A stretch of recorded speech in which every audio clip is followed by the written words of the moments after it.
Thank you, Mr President. I seek leave to make a brief explanation before addressing a question without notice to the Attorney-General on the topic of raising the age of criminal responsibility. Is leave granted? Leave is granted. Thank you. On the 8th of May 2023, the ACT Government announced that they would introduce a bill to raise the age of criminal responsibility from 10 to 14 years of age. The bill proposes a two-stage rollout, with an initial step to raise the age to 12 on assent and then to 14 years of age by the 1st of July 2025. This comes after the Victorian Government committed in April to raising the age of criminal responsibility to 14 within the next 4 years.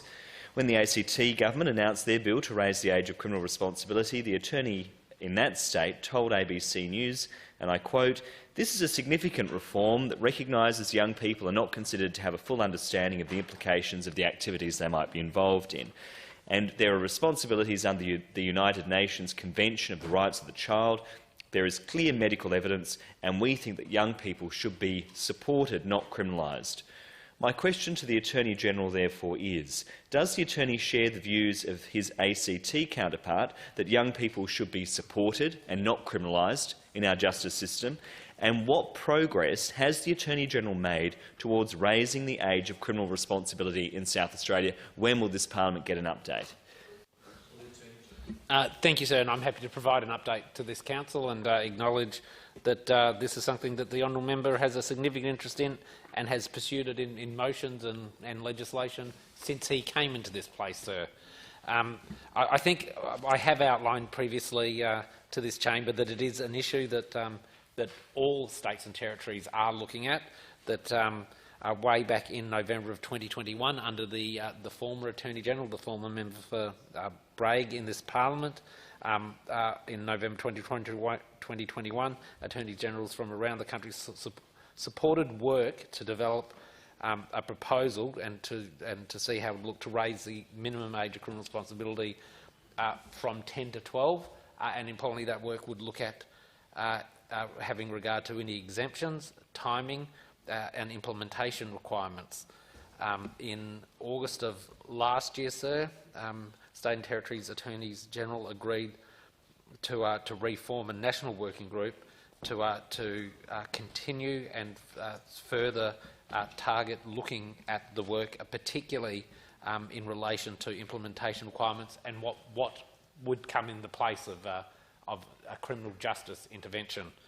Certainly, I was pleased and have had the benefit of talking to not just the Attorney-General, who I think is a member of the Honourable Members' Party in the ACT, but also members of the Labor Party who've been in the ACT, who've been involved in the work in the ACT, and it certainly is a significant amount of work that the ACT has undertaken, and particularly work in relation to what do you do if it's not a criminal justice response.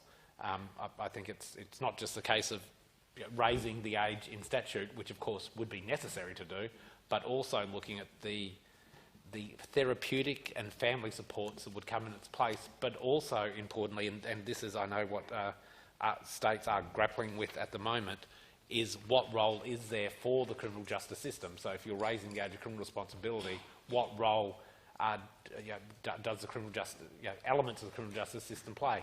Family conferencing that the police use and all of the feedback and evidence is used quite successfully, and it is the case in what I've seen in South Australia that much of that that first involvement of a young person with the family conferencing system is generally successful.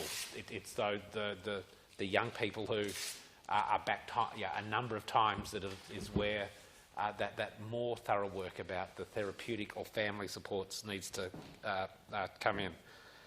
Earlier this year, sir, Attorneys General met again and included the Justice Policy Partnerships as part of that national working group, and that is to ensure that the knowledge and experience of the Justice Policy Partnerships would include First Nations people being involved more heavily in the work of that working group, because of course the issue of detention of young people disproportionately affects Aboriginal young people, not just in South Australia, but right across the country. So the work does continue. It is I've got to say it is, I think, a more complex and challenging area of public policy than I think I expected when we came to government and started undertaking this work. As I said, what carve-outs or exemptions there might be if the age was raised, but how the criminal justice system, if it's not, if the minimum age of detention is raised, what aspect that plays in the system at all. But probably most importantly, and almost the most complex part is, what are the interventions if they're not a criminal justice intervention? But when we have further work, I'll be happy to update the chamber as this work progresses.